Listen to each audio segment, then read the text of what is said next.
Caspian Convention was signed last year by the countries that border the Caspian Sea: Russia, Kazakhstan, Turkmenistan, Iran, and Azerbaijan.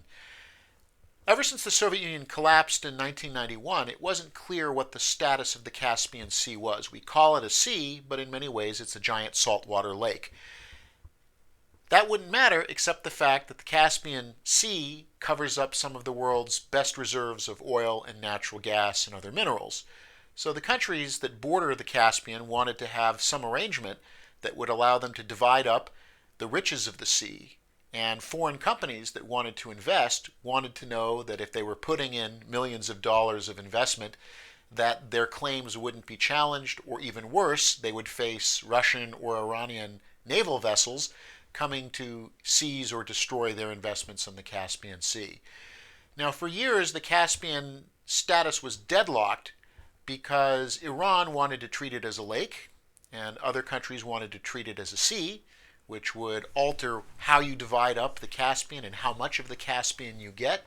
and how much of the oil and gas goes to you as opposed to other countries. What the Russians did over several years was to try to move the countries of the Caspian away from settling all of their maritime disputes, because different countries, Russia, Kazakhstan, Turkmenistan,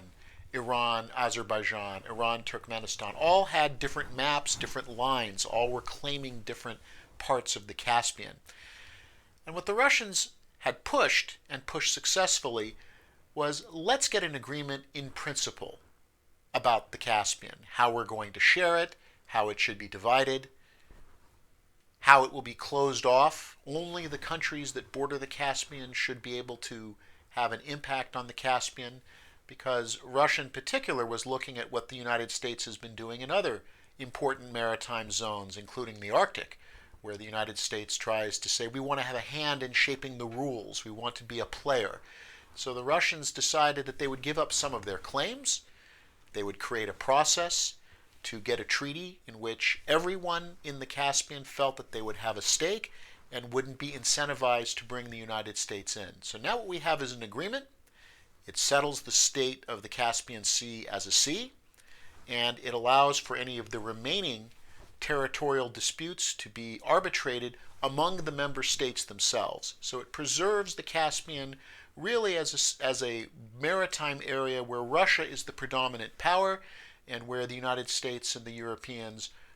have no standing to be involved in anything that happens there. And so it helps to buttress the southern flank of the Russian border and allow Russia to project its influence into the Caspian region, into the Caucasus, and beyond into the northern Middle East.